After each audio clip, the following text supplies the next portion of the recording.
Yo, what is going on, guys? And in today's video I got you guys with the top meta long range loadouts in Warzone 3 after the season 2 reloaded patch. Now, as you guys all know, I did recently release a video on the long range and close range meta a few weeks ago, but now that some time has passed, we have really gotten a good idea of what the long range meta really is, and we can kind of look at things just beyond the statistics, but more or less just overall feel. Now, the past few weeks have shown us a ton of new metas that we were not aware of before, so I mean, without further ado, we're just going to go ahead and jump right into it, and we're actually going to still be using true game data as our source of information for this video. So shout out to True Game Data. If you guys don't know what True Game Data is, it's a website that basically allows you to take every single digit and little tiny number and figure out what is the fastest TTK gun in Call of Duty, or the lowest TTK, or whatever you guys want to do, in all honesty. But we're gonna go ahead and take a look right now, and as you guys can see, we have about 6 guns right here, all of them being assault rifles or LMGs or battle rifles of some sort, and these are the top guns that you guys are going to be using for the long range meta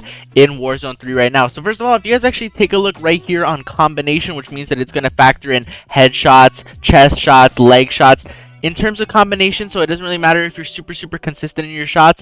The fastest killing assault rifle is still up to 25 meters going to be the Ram 7. So in Resurgence, you guys kind of have a little bit more leeway with using the Ram 7. In Big Map, you might not get away with it too much, but it is still definitely an option. But that's why all these Resurgence ranked pros are still running the Ram 7 in the game, mainly because of the fact that that damage drop off doesn't happen until beyond 26 meters, and in Resurgence, you're mainly going to be fighting people from very close range gunfights, especially in Vulnerable from those roof to rooftop engagements. But if you guys go ahead and look at the chest location, the SOA Subverter beats the Ram 7 in practically any other region, and quite frankly almost beats any other weapon in the long range engagement. The only weapon that kind of beats it beyond a certain amount is the MCW 6.8, which we are going to be looking at later on in this video because it is actually a very underlooked gun.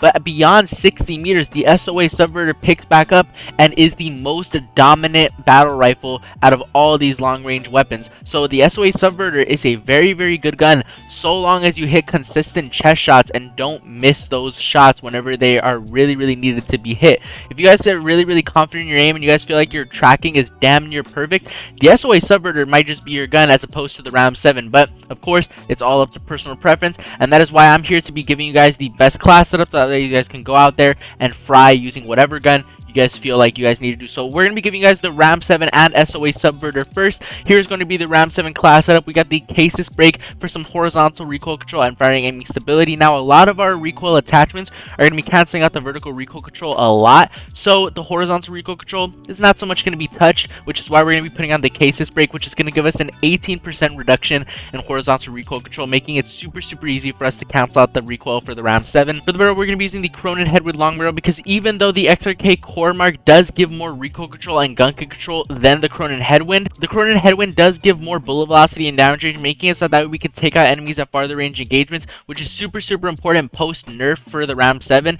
If you guys feel like you guys can't really control the Ram 7 that well using the Cronin Headwind, feel free to put on the XRK Core Mark, but I am just going to let you guys know you guys are going to be missing out on some very crucial bullet velocity and damage range. But so long as you guys can hit those shots like really consistently, it doesn't really matter. Whatever is going to make you guys play really well out there, I'm all for it. For the underbarrel, we're going to be using the Bruin Heavy Support Kit for some more gun kick control, aiming out of sway, horizontal recoil control, and firing aiming stability, making our weapon more stable. For the magazine, we're going to be rocking the 60-round drum because this is the highest ammo capacity that you can rock on this assault rifle, and you're definitely going to need it because of its super fast fire rate. And then, of course, the stock is going to be the HVS 3.4 pad, giving us some more gun kick control and recoil control. This is the no recoil control build. This makes it to where you have absolutely zero recoil. We're going to go ahead and take it into the firing range. If you guys are curious about what the recoil control pattern is going to look like, use this glass to your advantage. Don't shoot at the wall. Use this glass and just let it rip. Just let it go straight up, and look at the recoil pattern for the Ram 7. A lot of people have been accusing me recently in my comment section of having too consistent of recoil control,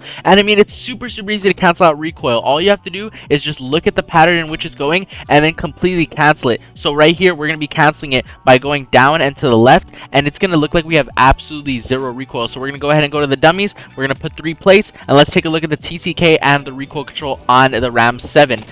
literally no recoil whatsoever, and this is not even factoring in aim assist into the equation. When you guys factor in aim assist into the equation, it is a super good assault rifle beyond just the firing range. Look, for all you guys to say that I cheat, I'm literally going to do it at the most awkward angle that I could do it at, so you guys can see that it is literally not the hardest thing in the world. It's literally just straight down and to the left. It is literally not hard. I'm doing it at the most awkward angle. You could do it in your most comfortable position. I mean, you just have to literally get down to it. It's super easy, and once you guys get it down and you guys get to know the Ram 7 like the back of your hand, you guys aren't going to have any trouble with it. Alright, so that's the Ram 7. We're going to be moving on to the SOA Subverter now. As I said, the SOA Subverter is the best gun that you guys can be using at longer range engagements. If you guys hit consistent all chest shots, it beats the Ram 7, it beats every other assault rifle. So if you guys hit really good consistent shots and your tracking is elite, the SOA Subverter is most likely going to be more of your gun. So let's get right on into it. For the most, we're using the Zen 35 compensated flash hair, which is going to shorten our radar pings on the minimap, so that way it's harder for enemies to locate exactly where we're at. We're going to get some vertical and horizontal recoil control with this. On top of that, we're going to get some firing aiming stability, making our gun super stable. For the barrel, we're going to be using the Dozer 90 long barrel, giving us some more bullet velocity and damage range, firing aiming stability, gun kick control, and recoil control, again making our gun a lot more stable and easy to control. For the optic, we're going to be using the Jack glassless optic for a clear sight, so that way we can beam enemies at super farther ranges and we don't have to really worry about if we can see them or not. And this optic actually gives you some additional firing aiming stability, so this is a huge plus. If you guys haven't unlocked the Jack glassless optic yet, I highly recommend that you guys do, because it is a really good optic and you can use it on almost any weapon and it will be good. You're probably going to see it quite a bit in today's video. For the stock, we're going to be using the Motion V2 heavy stock for some more recoil control and gun control, making our gun again more stable. And then for the mag, we're going to be using the 50 round drum for the highest ammo capacity possible on this battle rifle. We're going to go ahead and take this thing into the firing range again, and we're going to use the glass to our advantage like I told you. And let's take a look at this recoil control. So we're going to be canceling by down to the right, down to the left, and then down to the right all the way until the barrel runs out. So let's go ahead and give it a try. This one's a little bit more skillful to use, so it's kind of a little bit harder to control,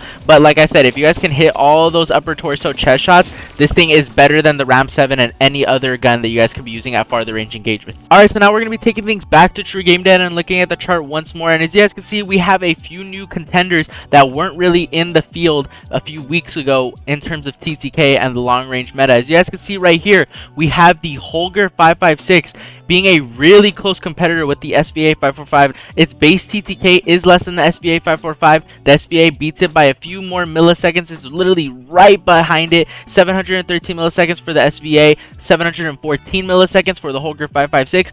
But the most important thing is that the Holger is, just in the numbers wise and consistency wise, better than the SVA 545. Some pros are already starting to use it in their actual loadouts because of how consistent it is and how little recoil it has. You guys can see the SVA 545 does beat it for a while, but beyond 31 meters, the Holger is just the most dominant weapon in terms of TTK in comparison to the SVA 545. So that's what we're going to be taking a look at. And then just in case if you guys like the SVA a little bit more, you guys can go ahead and use that as well. So let's go ahead and take a look at this Holger class setup. We got the cases break for, again, some more horizontal recoil control and firing aiming stability, just as we put it on the Ram 7. For the barrel, we're going to be using the Cryo 6 match for some more bullet velocity and damage range, recoil control, and gun kick control, making our gun more stable. For the underbarrel, we're going to be using the Bruin Heavy support grip for some more gun kick control, aiming out of horizontal recoil control, and firing aiming stability yet again. For the ammunition, we're going to be using the 5.56 NATO high rounds for some more bullet velocity and damage range, because although this weapon is really good, it does kind of lack in damage range and bullet velocity quite a bit. And then for the stock, we're going to be using the RB Adel assault stock for some more gun kick control and recoil control. We're going to take this thing into the firing range, and the only downside about it is its magazine size, but it does have a very fast reload, so you guys won't really have to worry about that all too much. We're going to go ahead and shoot it at the glass, look at the recoil pattern again, and it is literally as easy as it gets. It's literally just practically straight up. You don't even have to worry about pulling down to the right there or down to the left, because it's just such a minor adjustment. You don't really have to worry about that. So literally just pull straight down. You guys will be able to readjust by just readjusting. I literally took out all 3 dummies with just 30 bullets. Just 30 bullets, and that reload was super quick. So if you guys are nervous about the magazine size, I mean, don't even worry about it, dude, because as you guys can see, it's literally working out in our favor. It's literally just a quick little reload. You reach out, boom, you're ready to go again. And if you guys are really that nervous about it, you guys can go ahead and exchange the stock for either a larger magazine, or if you guys want, you guys can go ahead and put on the Jack glassless optic, and it is literally still super easy to use. you could not find a better assault rifle to be using if you guys don't have the Ram 7 or the SOA subverter unlocked. Now, if you guys don't want to use the Holger 556 and you guys are more confident with the SVA, that's fine. That's completely cool. For the muzzle, we're going to be using on the SVA 545 the VT7 Spitfire suppressor, which is going to keep us undetected by the radar whenever we fire our weapon. We're going to get some recoil control, bullet velocity, and damage range with this attachment as well. For the barrel, we're going to be using the STV precision barrel, giving us some more aiming out of sway, bullet velocity, and damage range, gun kick control, and recoil control, making our weapon a lot more stable, which is super important because of the hyper burst feature that this weapon has. For the underbarrel, we're going to be using the Bruin heavy support grip for some more gun kick control, aiming out of sway, horizontal recoil control, and firing aiming stability. 45 round mag because we're meeting in the middle. We don't really want to maximize our ADS speed con, but if you guys want, you guys can go ahead and put on the 60 round mag. It really doesn't matter. And then optic, it's all up to personal preference. You guys can use the Corio Eagle's Eye if you guys want to have more of an AR type feeling, but as I said, we're going to be seeing it a lot in this video. You guys can put on the Jack glassless optic as well, and it feels really good. You guys can literally use this as a fully automatic, or you guys can go ahead and toggle it to single fire, and you guys will have a hit scan gun that is even more stable than the base SVA. So let's say you guys are using the base SVA. The recoil pattern is pretty wonky. It's literally up and to the left, and so, you know, obviously it's just down and to the right. Just keep that thing centered, you're good. You just pull down and to the right. That's all that it is. But let's say that you guys can't do that. You guys can toggle on the single tap option, and you guys will have absolutely zero recoil. It doesn't move whatsoever. At any range, you guys will not have any recoil. So if you guys can't control recoil, the SVA might be your gun. I mean, look at that. Look at that. I'm not moving. Bro, I'm not joking with you. Like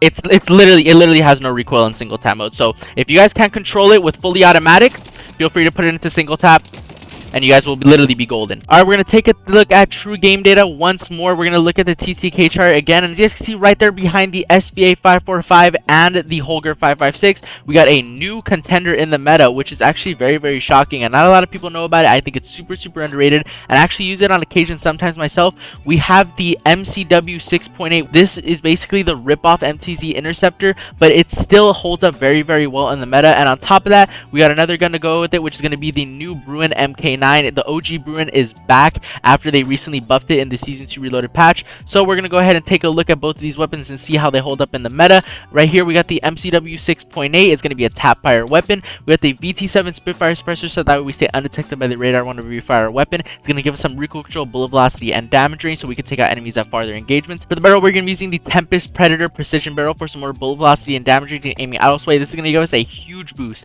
We're going to be seeing a 23% plus in effective damage range, 23% plus in minimum damage range, and a 27% boost in bullet velocity. Now, we don't get any recoil control with this attachment. If you guys are having any trouble controlling the recoil for the MCW 6.8, feel free to put on the MCW Crown 30 barrel. You guys are going to get a lot of recoil control with this attachment, but I feel like the Tempest Predator giving us bullet velocity and damage range is much more important, especially for a tap fire weapon. For the optic, we're going to be using a Corio Eagle's Eye 2.5x optic, and of course, this is all up to personal preference, but because this is a battle rifle, I feel like you guys should use the Corio Eagle's Eye 2.5x. That is what I recommend the most. Even putting the Jack glassless into the equation, I still think you guys should use the Corio Eagle's Eye on this weapon. For the stock, we're going to be using the RB Coritalis Assault stock for some more recoil control and gun kick control. I just absolutely butchered that stock's name. And then for the magazine, we're going to be using the 60 round drum, which is really good because not a lot of battle rifles or marksman rifles have a higher ammo capacity than 30 or 40 rounds. So the fact that this has a 60 round drum is going to make it so that you guys can take out multiple squads at once. We're going to go ahead and take a look at this.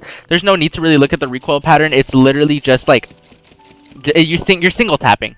There's no need to look at the recoil pattern. Just stay on target, you know what I mean? So we're gonna go ahead and take a look at it.